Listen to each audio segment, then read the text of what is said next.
The Cubs actually win a series. Caissie can't crack the lineup, and it is legal for the Brewers to lose a game. Who knew? Let's get it going. From the bleachers to the bar, this is the Home Runs and Handshakes podcast.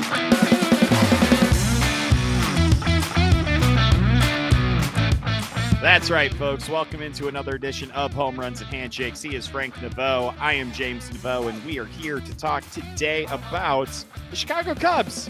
Frank, they won a series. It's a miracle. Wonders never cease. And the Milwaukee Brewers lost a baseball game. We are truly blessed on this Sunday, sir. I don't know how you feeling about all of this. Are you full and brimming of optimism here now that they're going to be playing the Brewers this coming week for 5 games? I am ready to speak of the pompous of love. I like when Frank gets poetic on us. I will say a Pete Crow revival enthusiast over here, and I think that that's probably a good way to frame this Pittsburgh series. I think there are probably 2 things where more like 3 things, that we can kind of focus on that are going to have ramifications for the Cubs moving forward into this new week and against the Milwaukee Brewers. And I think that the first has to be that Pete Crow-Armstrong did legitimately look good in these 3 games. I know there's been a lot of concern, obviously, rightfully so, about the way that he's been playing as of late. Thought he had obviously a great game on Friday, other than, the base running snafus that happened and ultimately helped cost the Cubs the baseball game. But there were signs that he was finally snapping out of the real serious funk that he's been in. And then he turned around on Sunday and also had a really solid game again, driving the ball with authority, running really well, went 2 for 4 in the game, scored a run. Frank, there is no way the Cubs go anywhere this season without PCA playing well. And Pete Crow really showed some real strong signs of life this weekend. And frankly, it was long overdue. And boy, I was so excited to see it. Me too. And, I even cut him some slack on his 2 miscues on Friday simply because the guy hasn't been on base in so long. He just forgot what he was doing out there. He forgot how to run. Yeah, he forgot how to run bases. Yeah, I understand that. I can give him that. And the one thing that bothered me today, it wound up having no impact on the game, but it did bother me, was when he singled in the 8th to lead off the 8th, and Carson Kelly was up. They never sent him. Mm-hmm. And I'm thinking, okay, Kelly's a right-handed hitter, so he doesn't need to have the big hole on the right side of the infield. Why aren't you sending PCA down to second to at least get him in scoring position for a base hit? Yep. And that's a great managerial question for Craig Counsell, and I think there have been quite a few of them recently. But that did have me scratching my head. And then you obviously saw what ended up happening as a result of that too. Like, you had the, pop-up that was deliberately dropped and PCA got thrown out at second, in which you could have seen coming from a mile away. But of course, in PCA's situation, you cannot do anything about that. You are a sitting duck if you try to take advantage of knowing that that's coming. All the guy has to do is catch the ball, and it's a double play. Like, it's a double-edged sword there, and he really had no winning option. Yeah, he was damned if he did and damned if he doesn't. Mm-hmm. At least by not going, he kept it to 1 out. Yeah. Oh, yeah. And I think that and you also have to say, Carson Kelly, you got to bust it down to first base, knowing that that's potentially going to happen. And, not the most fleet of foot guy, but I definitely agreed with you on that. I thought it was very curious. They did not have PCA go in that situation. I did want to ask you about the Friday thing, because it was very reminiscent of what happened with John Birdie against the Cardinals last Sunday, where he slid into the base, and it was almost like as soon as he hit it with that oven mitt, his hand popped off, and PCA kind of looked like he was grasping for the base with that oven mitt on and could not grab it. They mentioned it on the broadcast very briefly, but I want to know your take on this. Do you think that the oven mitts have maybe gone a little too viral in Major League Baseball and are maybe causing these incidents, or do you just think it happened coincidentally to impact the Cubs negatively twice in the same week? I think it's coincidence. PCA, as long as he's been playing professional baseball, the stolen base has been a huge part of his game. Mm-hmm. And, but I don't concern myself too much with the oven mitt thing. But he normally what he'll do is if he can't hold on to the bag with his hand, he hooks it with his foot.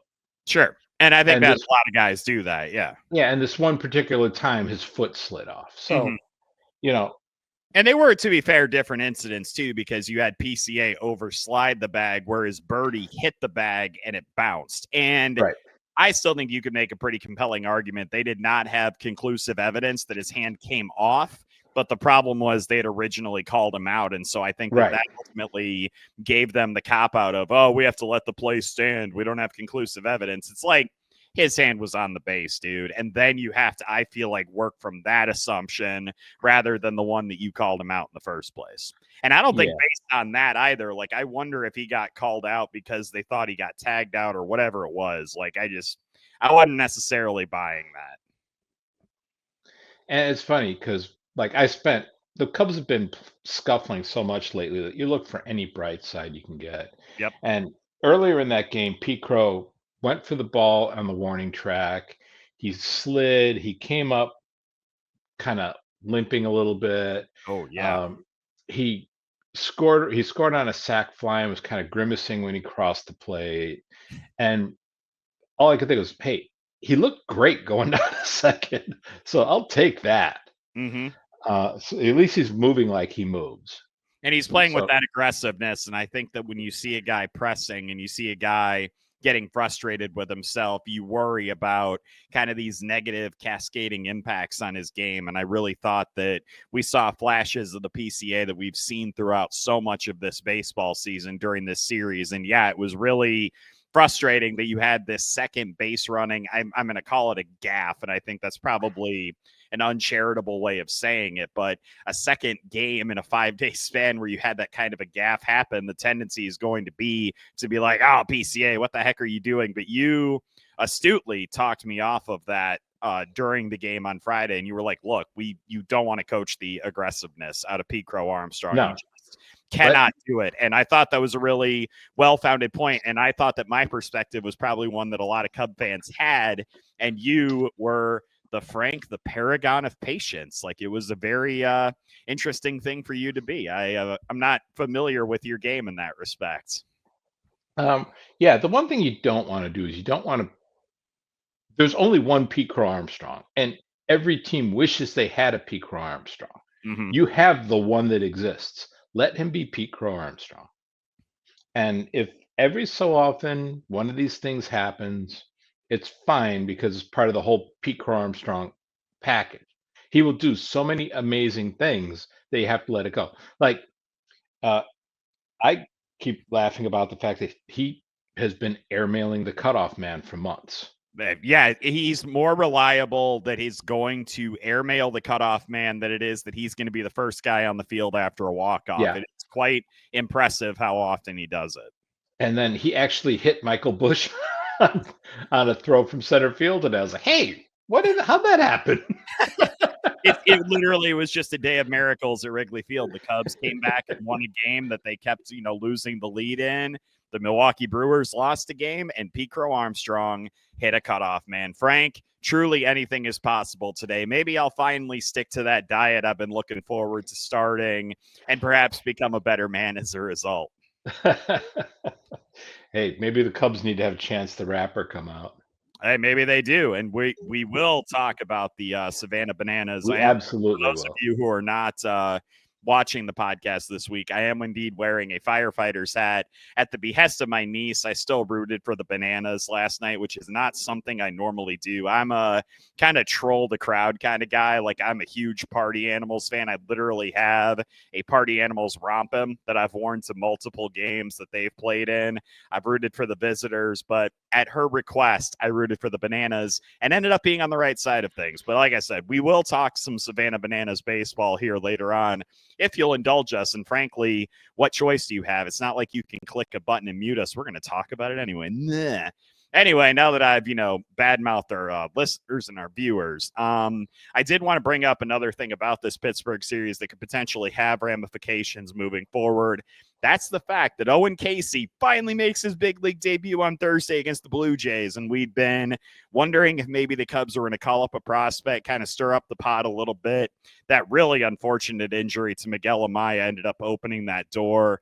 Obviously, that could have been so much worse than ended up being a sprained ankle for Amaya. That was so rough to see that in literally his first game back. And I know, Frank, that I felt sick to my stomach when I watched that footage and saw that happen. That play was really crazy and really scary. But again, it opened up this door. The Cubs were able to call somebody up. They decide to bring up Owen Caissie, who has been absolutely raking in AAA this season, and especially as of late. And then they promptly did not start him any of the 3 games against the Pittsburgh Pirates. I know Craig Counsell said all the stuff about, oh, we have to field our best lineup, and, you know, we have these outfielders that are better than Owen Caissie. I have 2 rebuttals to that. One, is he not one of your best hitting outfield options at the moment? Don't you have a bunch of guys who literally cannot hit the baseball right now? And then 2, if you're going to take advantage of this guy who's been raking in AAA, hitting really well lately, I can't think of many other ways in which you can completely douse that flame than not having him start a single game in a series where it's not like you were putting up runs by the dozen. The Cubs are barely eking out runs right now, and yet Owen Caissie can't find his way into this lineup. And Owen Caissie had an absolute rope his first swing in the major leagues. He had an absolute rope off of Max Scherzer. Mm-hmm. That's not a guy you want to keep on the bench when you're not scoring runs. Yeah. And yeah, it didn't get a hit or whatever, blah, blah, blah. Finally did get a pinch hit appearance on Sunday, but they're Kevin Alcantara-ing him, which was, I think, David Ross in 2023. They brought up Kevin Alcantara, and they did not play him basically at all. They just had him rot on the bench. This really has kind of like feelings of that. Or I might be thinking of a different player. This may be a mistake. Well, I think you're thinking of Nelson Velasquez. That is, I was thinking of somebody that David Ross literally just let rot on the bench, who had been raking in AAA and then just was like, nah, we're not playing him. David Ross did have a reputation for not being particularly enthusiastic about playing Latin players, but that's a topic for another day. Yeah, that's absolutely true. And obviously we can get into the weeds on that, but more specifically rather about Owen Caissie, Frank, I'm genuinely curious to hear kind of what your take has been on this, because I, again, have just been so adamant that if you're going to have him up here, you need to have him playing. He can't be just this like reserve option, especially when, frankly, your bench is not exactly loaded with these, options, and guys are getting pinch hit appearances over him. I'm genuinely curious why the Cubs called him up if they were not going to play him at all. Are they going to, Counsell said he's going to play against Milwaukee. I think he'll probably end up starting at least one of the games of the doubleheader on Monday. But I would have thought that the way to get him ready for that would have been to have him play one of these games against the Pirates. So at least he's like staying sharp and he's staying fresh. And the other thing too was the game he played against Toronto, he played and Castro played. So as a result, both Suzuki and Pete Crow got the day off. Yep. And they've both been hitting better since they've been back. Mm-hmm. They got that little bit of a reset. And so I was kind of hoping that at some point in this Pittsburgh series, they would do the same thing with Caissie and Kyle Tucker. Give Kyle a day or two off. The aches and pains can heal a little bit. And, he could just, because you could see he's pressing and he's inside his own head. Mm-hmm. And just, give him a couple days off, just reset, just, it's one of these situations. I miss Joe Madden so much because Joe would have been a guy who would have put Caissie in and would have told Tucker, look, Tuck, I'm going to give you a couple days here. You're on American Legion rules. Get to the ballpark when you want to get to the ballpark, and you be ready to be a pinch hitter, but that's going to be about all you're going to be doing in this series. So do you think that this is an incident or an instance where I'm trying to, I can't get rid of the theory in my mind that Jed Hoyer brought Caissie in with the intention of him playing a couple of times at least and trying to get that bat in the lineup and try to kind of stifle a little bit of kind of the criticism that the Cubs have been facing recently because of the kind of lack of moves that Jed Hoyer made at the trade deadline. And it doesn't seem like Craig Counsell is necessarily interested in playing that game. Do you think that that's a off-base conspiracy theory, or do you think they're a little bit more in sync on this? I don't know how much Jed Hoyer and Craig Counsell talk about anything. It does seem like if you pay a guy $8 million, it does kind of seem like you should probably take a little bit of a hands-off approach at least. But I get the sense that like Jed Hoyer has to be sitting in that suite just going, why is Caissie really just not going to play again? Like he has to at least be asking the question right now, especially again, because it's not like the Cubs were lighting up the scoreboard this weekend. No. And, I'm sure that, Counsell, he's talking to his coaches and, I'm sure Kyle Tucker is a popular topic of conversation. Mm-hmm. And they're kind of looking and saying, okay, we got to get Tuck going. What do we do? And, some guys, well, you saw with PCA, and you've seen this in the past with Seiya on multiple occasions where when Seiya's pressing, you've got to give him those couple of days off. Mm-hmm. And he resets. And some guys need the reset and some guys play through it. And maybe they're thinking Tucker's a guy that plays through it, where you just keep putting him in, keep giving him his cuts, and at some point he'll come out the other side. I do still harbor questions about whether or not he's kind of in a Dansby Swanson mode, where Swanson had like the oblique injury for most of the end of the 2024 season, then was like, whoopsie, played through it. Guess I should have surgery. If they're doing that again with Tucker, if there's like an injury that in all likelihood should have led to an IL stint at some point, why didn't you do it when you had some softer games on your schedule and kind of try to get him right? Because again, this is not like a new phenomenon. This has been going on for a month and a half now. I literally, Frank, if you told me right now that you were going to unplug my microphone and not let me talk for the rest of the podcast, if I couldn't tell you when the last time Kyle Tucker hit a home run was, I'd be silent the rest of the time. I literally cannot remember it's been that long. Well, it's been 10 games since anybody on the Cubs not named Michael Busch or Matt Shaw has hit a home run. Which is crazy, like, because this team was so reliant on the home run ball to stack up wins in like late June and early July. And we had kind of flagged that they were scoring a lot more runs via the home run than they had been earlier in the season. Then all of a sudden that goes away, but they also forget how to manufacture runs. And it became a massive, massive concern. And you're literally scoring a run or two per game and putting an unbelievable amount of burden on your pitching staff, which again, Owen Caissie should be helping to address this, you would think, especially against a team like the Pirates, who aren't exactly, covering themselves in glory. And need I remind you, Paul Skeens did not pitch in this series. So you had your opportunities to get Caissie out there, and you just didn't do it. Yeah, the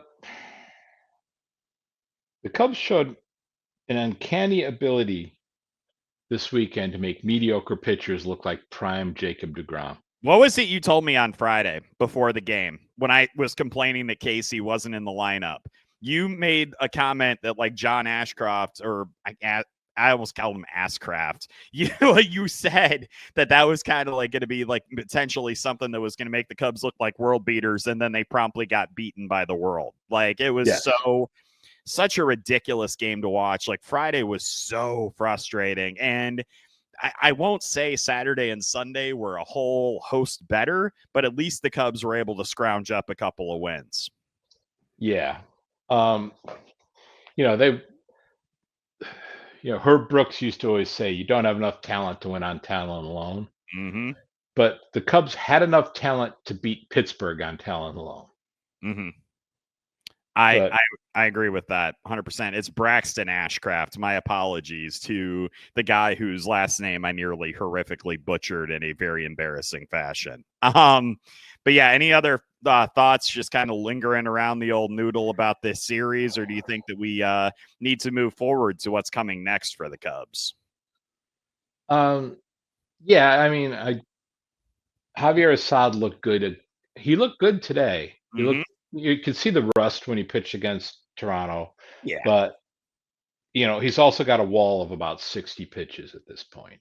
And Toronto is an incredibly talented offense. Yes. You really have to be on your game. And I think that if you're at all rusty and you're at all still kind of trying to make sure that your pitch arsenal is where it needs to be, Toronto probably is not a team that you want to be doing that against because they tend to punish mistakes. And we saw that with how hard Vladimir Guerrero hit the one real mistake pitch that Matthew Boyd pitched and threw in his appearance the other day. Like, he sent that thing into orbit. He hit it so hard. Like, that's just what's going to happen against a team like that and against a player like that. Yeah, but having Assad back is going to help, and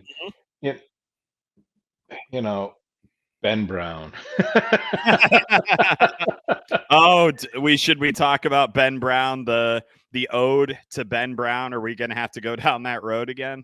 We are going to have to go down that road. God, Frank, I don't want to keep having this conversation, man. God bless that big goof. Oh, my God, dude. Like, tried like hell to give the game away today, and the Cubs just wouldn't let him.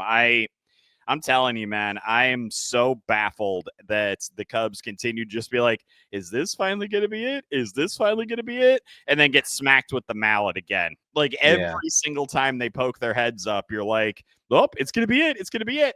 Bonk. Awful thing happens. Ben Brown is Lucy holding the football. That's exactly what it is. And he had a couple of really solid outings in a row. I mean, he only allowed one earned run against both the Blue Jays and the Reds, but just that it bites you again, man. And it just is amazing to me that he like looks so good, gets all these pitches to go his way, and then just all of a sudden the wheels just come comically off, like, an old like 1920s Model T where like they all four go in different directions. It just always happens with Ben Brown. It's funny because at the trade deadline, one thing I was kind of hoping for was that somebody was going to overvalue him as a potential starter and the Cubs could include him in a deal. Well, that wasn't the one thing, but that would have been cool. No, my one thing was, maybe the Cubs should give up a fairly low-level prospect and bring in Kyle Hendricks for no reason other than, Kyle, teach Ben Brown how to throw a changeup, please. Yes, dude. Well, the Angels, I was genuinely shocked they did not move Kyle Hendricks. I thought for sure they were going to trade him, and they did not. Well, I think, and what's really funny is the other reason I was kind of thinking, well, maybe the Cubs would bring him in to teach Brown the changeup, but also Kyle Hendricks is just a Brewer killer. Yeah, absolutely. Oh, my God. Every time he lines up against them, it seemed like he would be their kryptonite. And why wouldn't he want that right now? I know. Well, well, yeah, especially with what's coming up this week, man. Oh, boy. I'm so excited.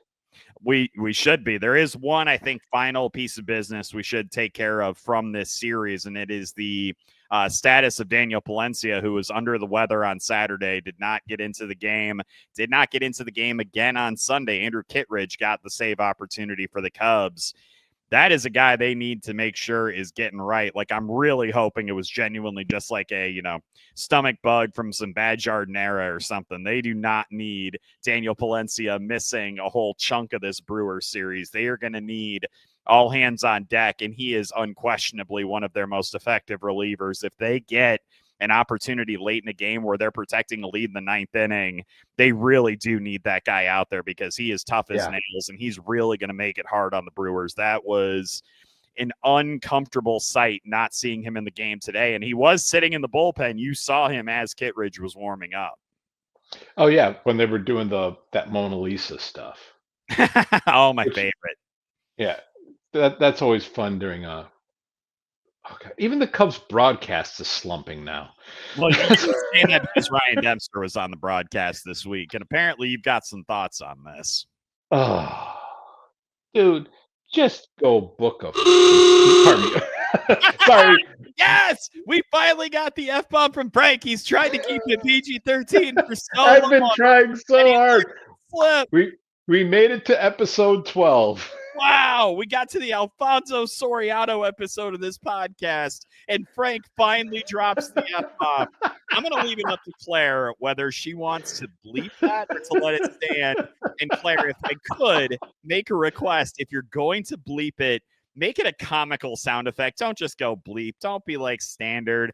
I want this moment to feel historic and silly at the same time because I feel like that perfectly encapsulates what this podcast is about. So I beg you, Claire, make whatever editorial decision you want. But if you're going to go that direction, take some advice from me, please. Anyway, Frank, what the hell were you going to say before we derailed this thing? Book a set at Zany's. Get off Marquee.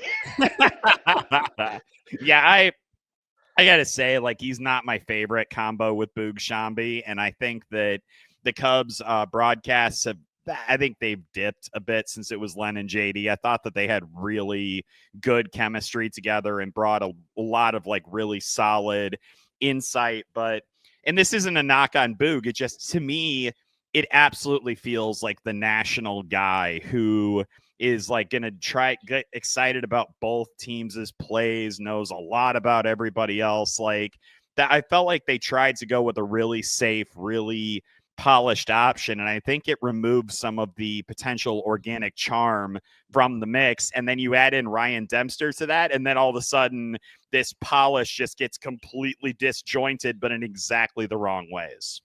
Yeah, I actually kind of wish they would have just nabbed Jason Benetti as soon as the White Sox. I 1,000% would have been fine if the Cubs had been like, you know what, Jason Benetti, we want you. You can go do your national broadcasts, whatever. He's able to thread that needle where he can do the national broadcast, but that he makes John Smoltz interesting. Like that by itself should be, you know, he should get an Emmy just for that. Yeah, and you know you could see where he and Jim Deshaies is a treasure. Yeah, absolutely. 1,000%. I do really like Jim Deshaies. You know, and because of, I mean, I honestly don't know that the Cubs ever had. I mean, Harry Carey was a unique individual because he did kind of both play-by-play and color. Yep. But you know, he would also get out of Steve Stone's way. If Steve Stone had a good point to make, he would let him make it. And what I loved about Jason Benetti is he did the same thing, but he also needled Steve Stone quite a bit. And I made him say more interesting things, truthfully, and got some banter going. And that's just something Jason Benetti is really good with. He knows exactly what buttons to push, where he's not going to piss you off, but he is going to make you like make sure that you're not on autopilot. Like Benetti absolutely does that. Yeah. But anyway, Detroit, I have a feeling, I don't know how they feel about him in Detroit. I don't know how the fans feel. I don't know how management feels, but he is just such a pro. He is so good. And they better feel really damn fortunate because they really are. Yeah. We did not mean to turn this into the throw bouquets of flowers at Jason Benetti's feet. And again, this isn't a knock on Boog Shambi. I think he's fine, but that's exactly it. Like, I don't feel like the ceiling is getting reached on the marquee broadcast. And then, yeah, I don't think he's a good combo with Dempster. I really don't. Like, I think that's kind of the one area I wouldn't go to. And, you know, there's people that are on marquee that, like, okay, we're going to talk about marquee because we're in the water. Let's swim. We're in this water. Let's go ahead and do it. Yep. There are people on marquee that just like, oh God, Cole. And these might be fine people. I'm going to preface that, but like Cole Wright, every time I watch Cole Wright, I always feel like he's trying so hard to do Stuart Scott. And he, like every broadcast, I feel like he is trying to audition for ESPN. Like that's his thing it's like, oh, maybe that's the way he talks. Like if you go out to have a bite to eat with him, if you go out to have a bite to eat with Cole Wright, he might talk like that. He might talk about like, you know, his hamburger, like, oh yeah, burgerlicious and whatever else he's gonna say, because that's Cole Wright's way. Maybe. But it's just a little bit too much, and especially because when he's not there and it's Elise Menaker and Cliff Floyd together, and they are just so good. Yeah. I think Elise Menaker has this like really great kind of balance where And I don't ever want like she's like the local flavor to sound wrong. It feels like, again, the departure from Marquee emphasizing like polish and like kind of being a national style broadcast. Like, it reminds you that you're watching a Chicago Cubs broadcast. And I think that she brings that Right. really well to the table.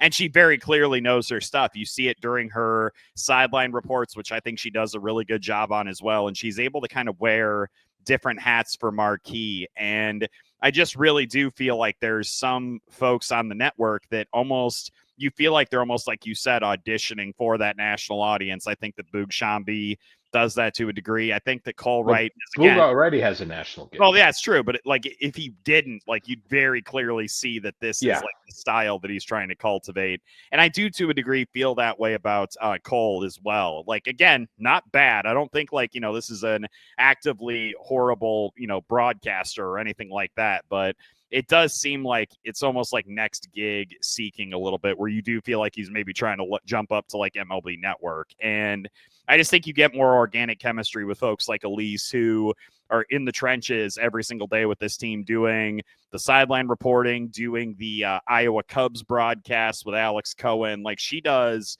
all sorts of different stuff for that network. And I just really feel like she gets it, to me at least. I feel like she's one of the best talents that they have over there at Marquee. Absolutely. And, again, with the whole national broadcast thing, is when Taylor McGregor comes in and, look, Taylor McGregor has completely different sideline reporting than Elise Menaker has. Absolutely. I Yes. don't know how much of that is, I don't know how much free reign they get from the producer of the broadcast, or how much of that is, oh, Taylor, go talk to so-and-so's parents. They're in the stands. And they don't send Elise into the stands to talk to parents that much. Yeah. And maybe that's something that Taylor enjoys more. Maybe she's more comfortable doing that than Elise is.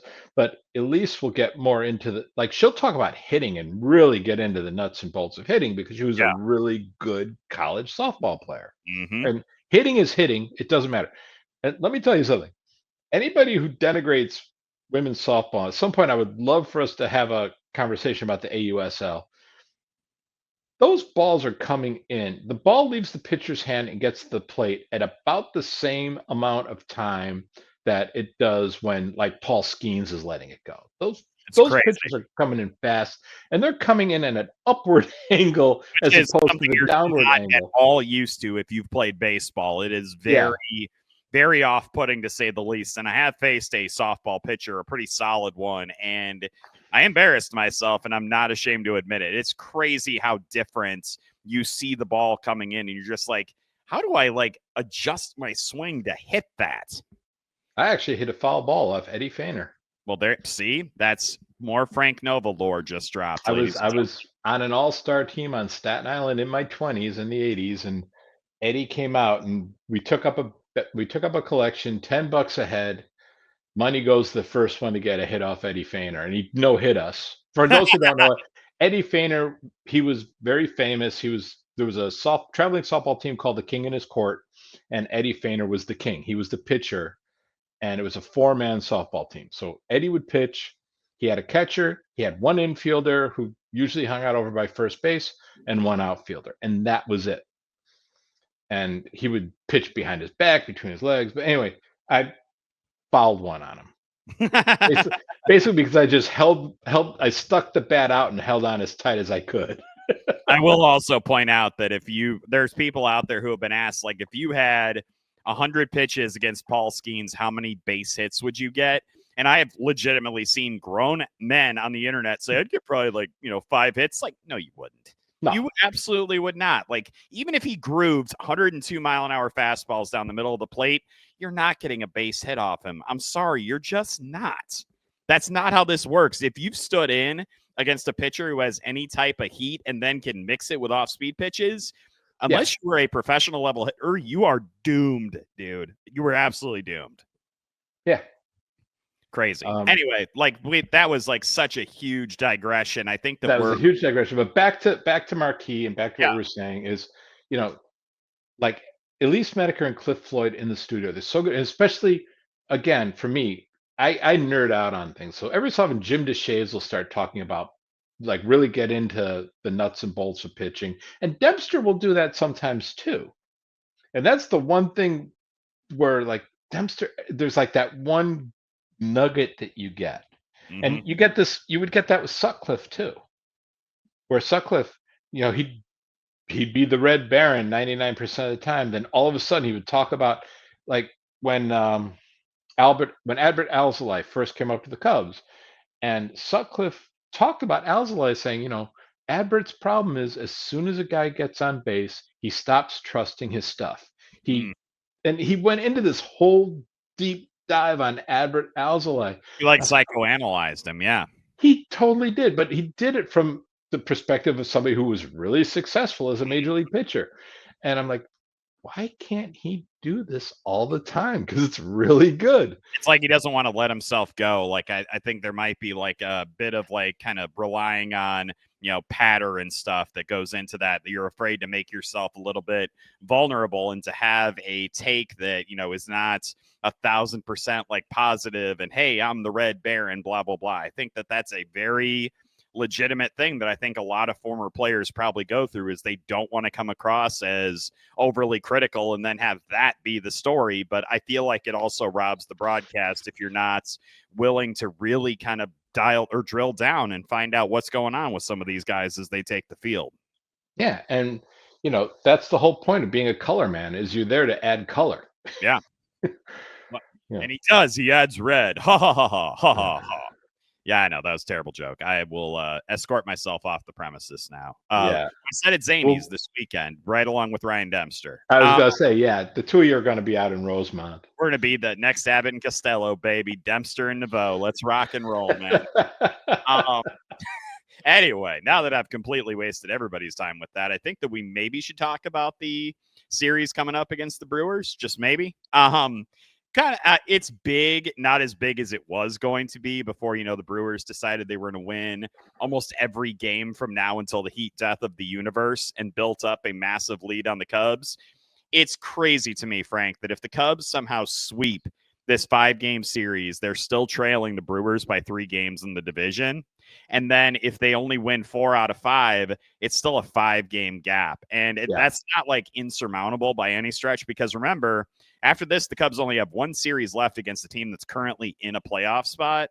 Like, this is basically not only their last chance to play the Brewers and to try to claw back some of this ground that they've lost, but it's also one of the last times that we're going to get to see them against playoff level competition before October. And then at that point, you just have to really start stacking wins and ensure you even get there in the first place. So again, this series doesn't quite have the punch that it did when they were a little bit closer in the standings, but you still can make some serious ground with this, and you can make a statement to the rest of the league that you're not just rolling over and dying this season, that you really are looking toward the playoffs and trying not to be a team that gets bounced in 2 games. I think that this still has a lot of implications for the Cubs, and obviously the Brewers are coming in here, even though they lost Sunday. God, they're still coming in with so much confidence, and they've got to be licking their chops for the opportunity to put, the finishing blow on this Cubs season. Oh yeah. They want to come in. They want to come into Wrigley Field, and they want to go out with at least 4 wins. Yeah, they want to not only win this series, they want to put the Central to bed. Like, they want they want magic number talk to start, is essentially where the Brewers are going to be. And the Cubs have to be motivated to avoid getting embarrassed at Wrigley. Like, that has to be your animating force here, more so than, the division at this point. You just have to go out there and prove that you can hang with these guys, because they've been eating your lunch the entire second half of the season, and they've rocketed out ahead of you, and you've watched it happen. And, but we get Jameson Taillon, or whatever Jameson Taillon's going to bring, he's going to bring it in this series. I was a little bit surprised that it ended up being reversed of the way that I thought it was going to be, where I thought that Taillon would come back sooner, and then Assad would be like the 27th guy for that for the series opener on Monday, the doubleheader. I was glad Assad came back, and again, like you said, looked really solid on Sunday. So you do have that to look forward to. But yeah, this is going to be a tough series for the Cubs. Just based on the fact that they're welcoming Taillon back in, you got to make sure that he gets you a decent amount of innings, because you're playing, what is it, like 10 games in 9 days? Like, you really do. You got to make sure that you're firing on all cylinders. And then, oh, yeah, at the end of this series, you have to go all the way out to the West Coast to go take on the Angels. Yeah. And, two of your starting pitchers are going to be on really short leashes because they're still coming back from injury. Do you think they deliberately had Cade Horton throw fewer pitches so that he would be ready for that Monday game and be able to potentially go a little bit deeper? Yep. I They're definitely going to look for some length. Strategy at play, yeah. They're definitely going to look for some length. Because the bullpen's they've got to step up. I mean, the good thing today was, Ben Brown, that big goof did give the Cubs a few innings. He did. He definitely took some bullets and made sure that the bullpen was a little bit better rested because, again, you got 2 games coming up tomorrow, and it's not exactly going to be cool at Wrigley Field tomorrow either. It's going to be a pretty darn hot day, and so that's going to take a lot out of both teams playing that doubleheader tomorrow. Yeah, it's funny. Before you came on, I was talking to Claire that last night I'd gone to see Nate Bargatze at the Kia Center in Orlando, and while the show was going on, there's windows in the arena, so you can actually see what's happening outside. I mean, when there's lightning, you definitely see the lightning, and you could hear the thunder. And so the guy was joking around about how just the way storms sweep through Orlando, and the 2 descriptions he used was he called it Cambodia with Mickey Mouse, and then he said the weather is like the inside of your mouth. So tomorrow in Chicago, the weather will be like the inside of your mouth.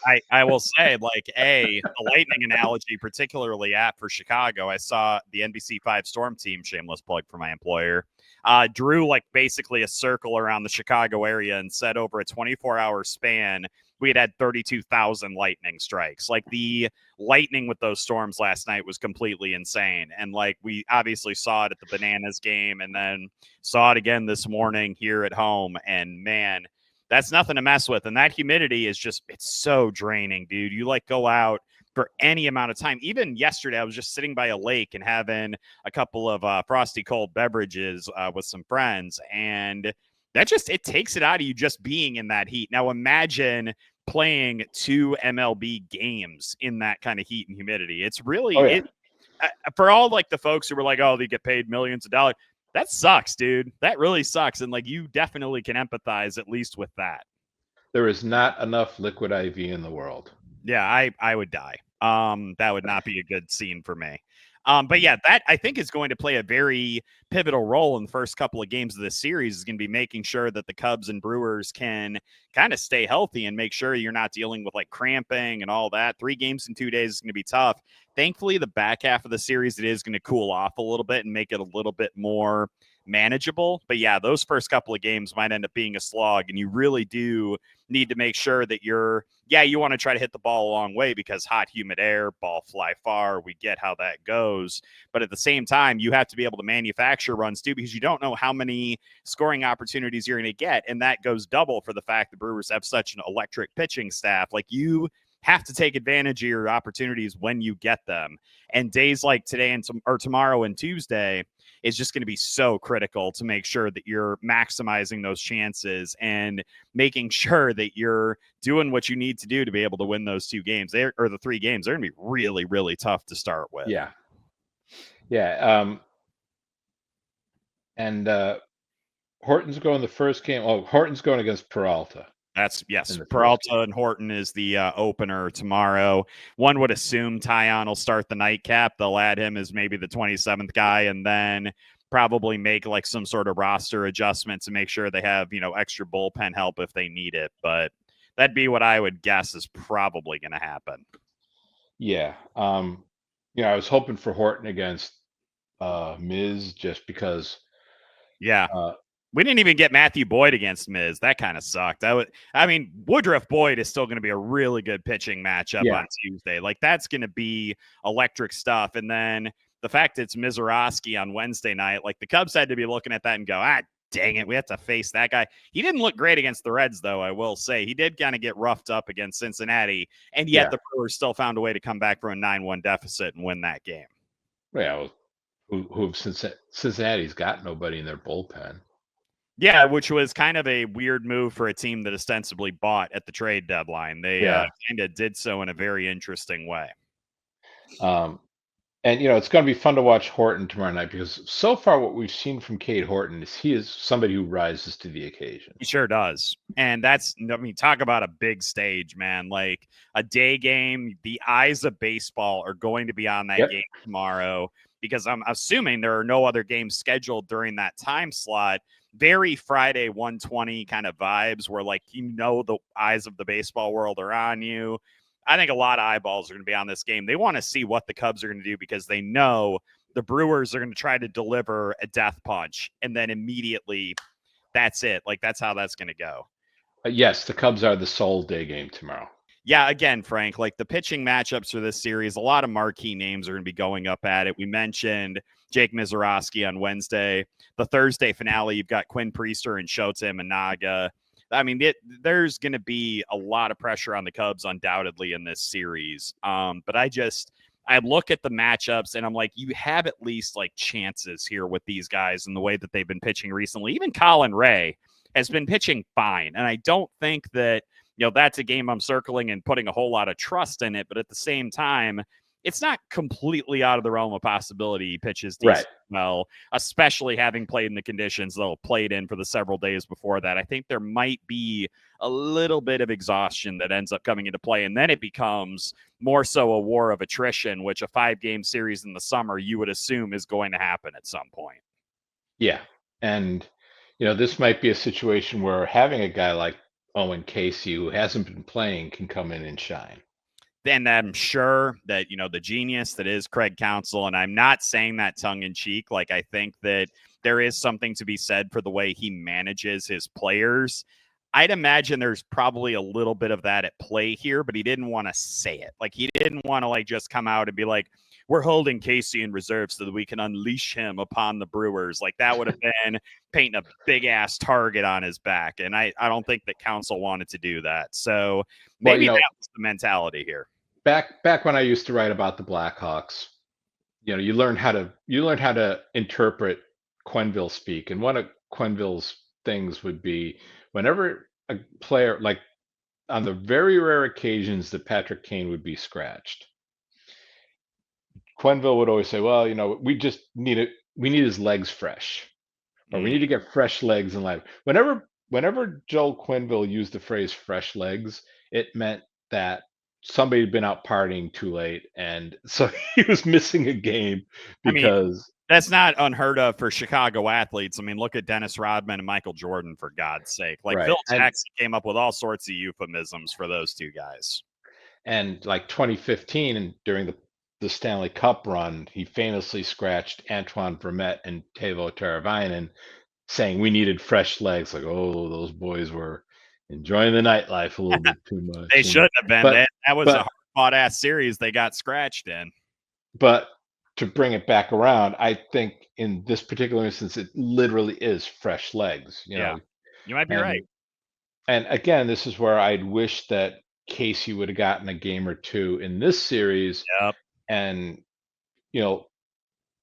so that way Kyle Tucker could be the guy with the fresh legs. Yeah, I agree with you wholeheartedly. I think that he should have gotten at least one start and had Kyle Tucker get a day off. I think that Sunday may have been a good day for that. I think that getting Tucker the day off before the doubleheader would have been the right call. I do wonder if maybe Tucker ends up sitting one of the two games tomorrow. I think so. In fact, you might see Caissie play both, just because. I literally was going to say, I wonder if Caissie DHs one game and then plays right field in the other game. That would be my guess. I think you'd probably rather him play right field during the night game, because I know the sun can get a little bit tricky during the day. Yeah. Like, it's a very high sun at Wrigley. I wonder if that's something they take into consideration, that he hasn't played outfield in that ballpark. That to me was kind of like perhaps the logical thing would be to have him play outfield during the night game. Yeah. Well, you know what? Frank and I just solved, I think, a whole host of issues for the Cubs there with that suggestion to Craig Counsell. So you're welcome, Chicago Cubs. Any other thoughts you have kind of going into this series? I think that the war of attrition element of this is going to be really important. I think that the Cubs they need to start hitting some home runs, man. They're not going to be able to score the Milwaukee Brewers unless they are hitting the ball out of the ballpark. So you are going to need guys to start stepping up. PCA hitting the ball the way that he has been really good. Dansby's had a lot of warning track shots recently. Like, you really hope at least one or two of those can get into the basket or something. Like, he's squared up some balls lately that have been really good. I'm looking at those guys. And then, please, for the love of God, can we maybe bump Matt Shaw up just a little bit in the batting order? He's been swinging the hottest bat on the team since the All-Star break. I think I saw somewhere that his OPS since the break has been better than Shohei Ohtani's. Like, that's pretty elite company to be in. And so I do think that at a certain point, you don't want to put undue pressure on him, but you also want to reward him for what he's been doing and perhaps inject a little bit of life into the upper half of your lineup. And I wonder if maybe that's the opportunity where it's like, okay, we're taking the training wheels off on this thing. We're bumping you up in the lineup. Let's see what you can do in these kind of key situations. I really would like to see that from Matt Shaw during this series. Yeah, I would like to see that also, especially with, some of these guys who aren't hitting. Get Shaw in there, inject some life, and just shake things up a little bit. Yeah. The one thing I think that Counsell likes about having Shaw in the 9 spot, though, is because he has been getting on base a lot and his speed. Mm-hmm. It really opens things up, especially when there's a left-handed pitcher, because then he's your 9 hitter and Nico's your 1 hitter. Mm-hmm. And so you got Who's also been hitting the ball very well, I will also point out. Like, he had a couple of them today where it's like, oh man, when he's driving the ball to right field with authority, Nico is really locked in and he's seeing the ball well. And he was doing that today. Yeah. So, there's glimmers. Yes. Oh, well, there's been glimmers with PCA. There's been glimmers, like I mentioned, with Dansby Swanson. Ian Happ had a couple of solid contact moments today, even though he had a couple of real duds earlier in the series. And it's just been one eye roll after another as they continue to trot him out in like the 4 and 5 hole lately, where it's just been like, come on, man, this is not where Ian Happ needs to be batting, if he needs to be batting at all. And again, you can tell me all you want, like, oh, well, his OPS since X date has been like 850. And it's like, yeah, but he's basically like Dansby Swanson, how he bats with runners in scoring position. That's where it feels like with Ian Happ whenever there's any sort of a clutch situation involved. He is the Brian Scalabrine of the Cubs right now, where he is feasting in garbage time. Like, that's I have to be honest. That's kind of where Ian Happ is at right now. But you know what? I guess it's better than not feasting at all. Like, you know what? We'll put a little sunshine on that one. Right. When it's dark, look for stars. That's right, buddy. See, we're an optimistic podcast here at Home Runs and Handshakes. We like to have fun. All right. Any other thoughts on this series before we get into our final topic, which is actually not MLB related? Kinda. We do want to talk about the Savannah Bananas and what they've been doing, and because they were in Chicago this week, it feels appropriate to kind of talk about it. I love the Savannah Bananas. I've loved them since the first time I heard about them.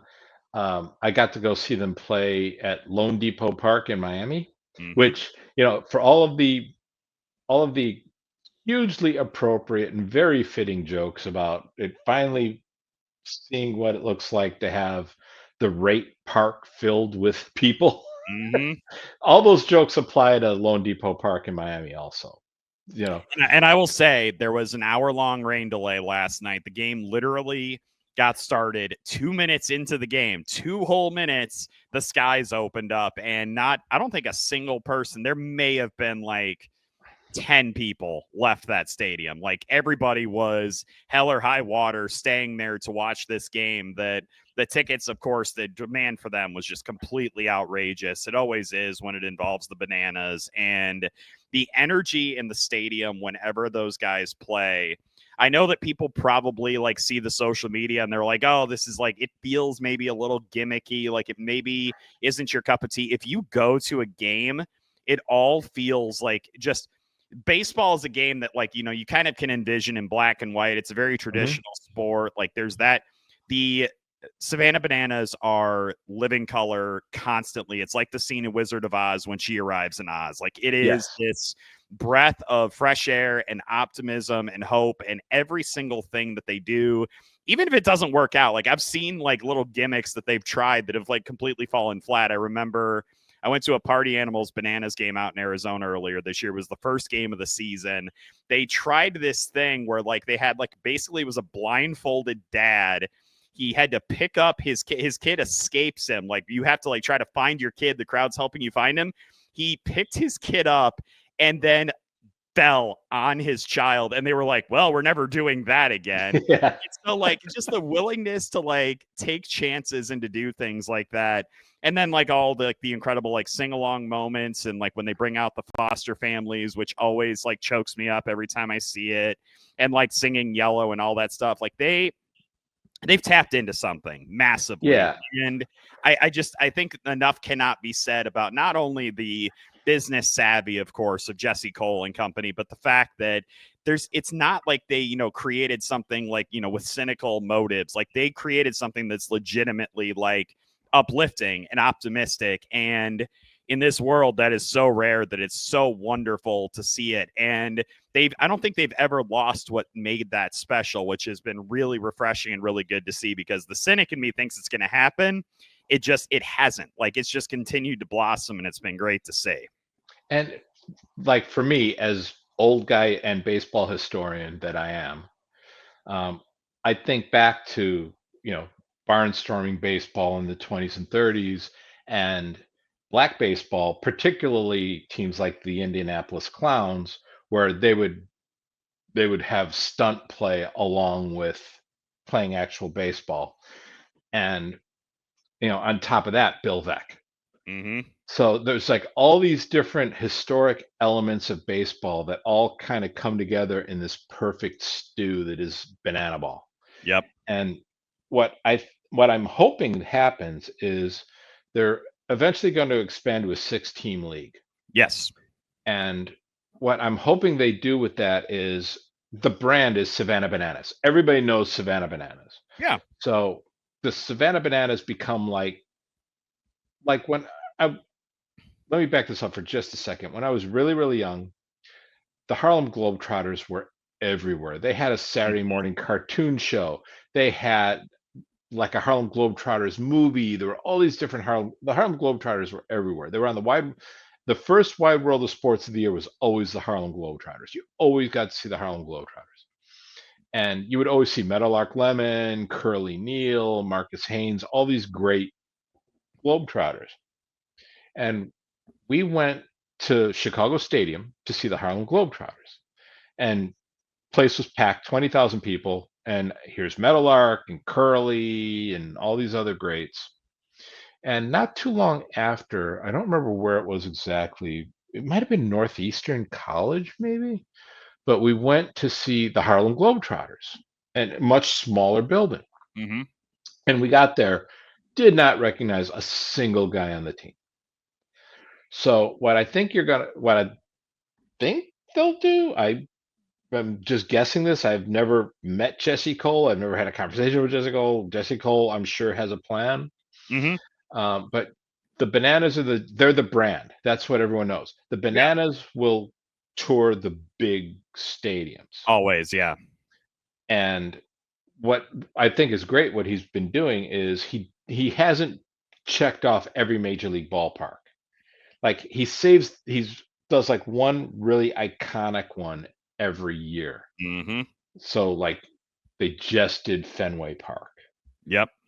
And so Wrigley's on the menu. They're going to get to Wrigley at some point. They will, absolutely, 1,000%. But they're saving it. And that might be the last one. The last one's going to be the Wrigley Field or Yankee Stadium. Those are like the last two. Or Dodger Stadium. They haven't played there yet either. They've played in Anaheim. They have not played at Dodger Stadium, I don't believe. Okay. But what I think you'll see is the Bananas will play in those places. And then especially these newer teams, they'll be the ones playing like minor league ballparks and Yep. And that's exactly what the tailgaters and the Party Animals have done. Is they they go to places, truthfully, that the Bananas used to go to. They go to the Indianapolises, the Louisvilles, the Grand Rapids, that, for example. And I do think that is going to continue to be what they do and kind of how they designate that. And like you said, the Bananas are going to be the main draw no matter what. They're the big name. Everybody wants to go see them play. The question that I have about the expansion of Banana Ball is I think that, like, I don't want to say the game takes second fiddle to what they have going on. I think that, of course, like all the social media feeds and everything are these incredibly like elaborate dance numbers and stuff. They still do play competitive games and they want to provide a compelling product playing baseball.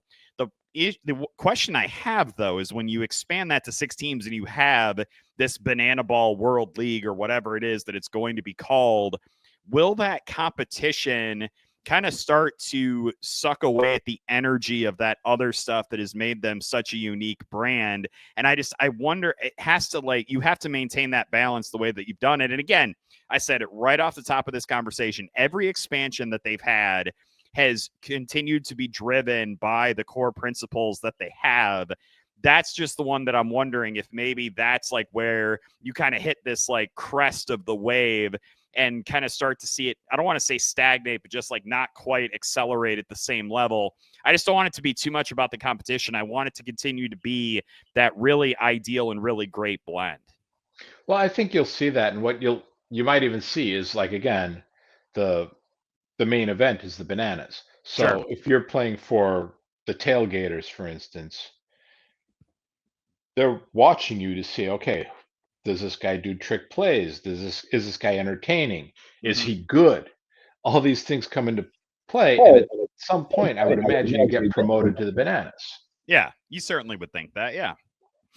So you'll have that sort of thing going on. But I honestly can only name like a handful of Bananas players, so I'm probably not the expert on this topic. I couldn't name a Banana player if you held a gun to my head, which is fine Yeah. because you go there. It's not about the players themselves. Like, yeah, you have guys who have really good social media followings, but that's not ultimately what's going to draw in fans like you and I. It's just going to be the product as a whole. Right. And so I think you're going to have that. And plus they're doing a second Bananas cruise now. Yes. Yeah. Which I thought was like that was the idea that I'm sure Jesse Cole was like, oh man, this might actually flop. This may not be good. It's literally just going to be us hanging out with fans and not playing baseball. And it worked out fabulously, and they sold it out and they decided to do it again. Yeah. Yeah, it was hugely successful. In fact, the game I went to in Miami was the last game before everybody got on the boat. So a lot of the people at the game were at that game. That was part of the cruise package, was you got tickets to the game in Miami, because I think the next day they went over to the port and got on the ship. Well, I think that the next thing they're going to do is I think they're going to start to expand the football stadium thing. I think that they saw the successes at Clemson and in Nashville, and they're like, we can go to some of these like iconic landmarks. Like, can you imagine a Savannah Bananas game at the Big House at Michigan? How insane that would be.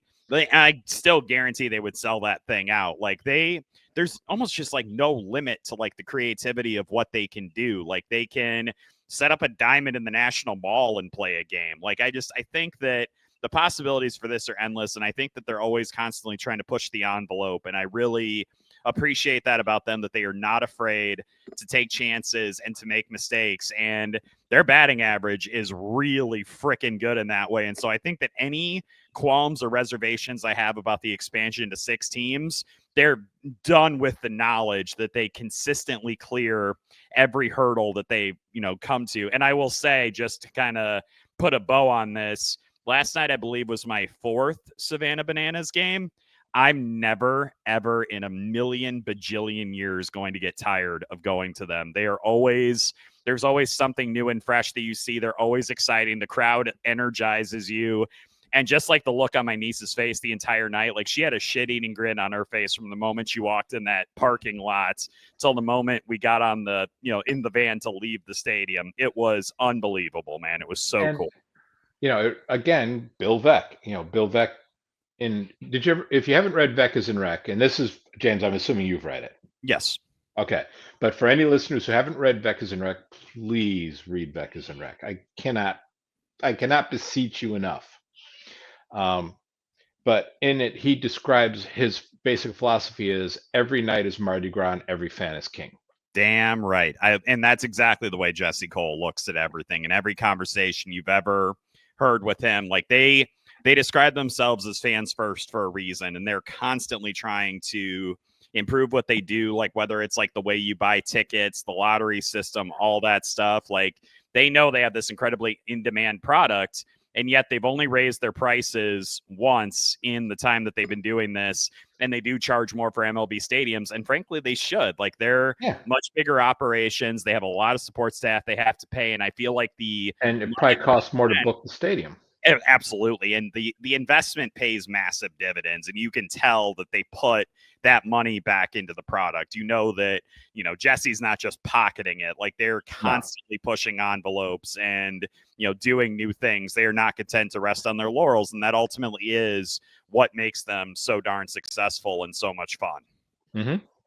All right, Frank. Well, we just spent a lot of time, lauding, Banana Ball. Like I think that might be the most positive thing we've ever done on this podcast. Like we were relentlessly cheery about that. I feel like maybe next episode, even if the Cubs somehow win 4 out of 5 games against Milwaukee, we're really going to have to come up with a topic that pisses us off because we're, inflating the balloon so much right now. Yeah, right. Well, we'll leave that up to Claire. She can figure that out for next time. But Frank, I do believe I heard your cat meowing, right? Was that? Yeah, she's sitting right next to my computer at the moment. Don't you worry. Critter has been here hanging out with me too. He's just been kind of laying down and enjoying his life. So he's basically us, man. He's just laying there and lounging, that's all he's doing. Living that old man life. Right now she's rubbing against the computer, which is making it look like I'm in an earthquake. Here is Ginger. He does not like being held. I was going to say, Critter, as you can see, does not mind it. So that's where we're here. I could cradle Fred for an hour. Well, maybe we'll get to meet him next time. But anyway, for the cat lovers in the podcast audience, you're welcome. And for the rest of you, we will talk to you next time on Home Runs and Handshakes. Mark that down there. I suppose it's better than Frank and James are coming to your town, and they're going to burn it down. Burn it to the ground. Sunday, Sunday, Sunday. You pay for your whole seat, but you only need the edge. You pay for your sins when the Undertaker comes to town. Okay, we're just rolling promos here. Anywho, yeah, now that we're all on crack, I think it's officially time to get started.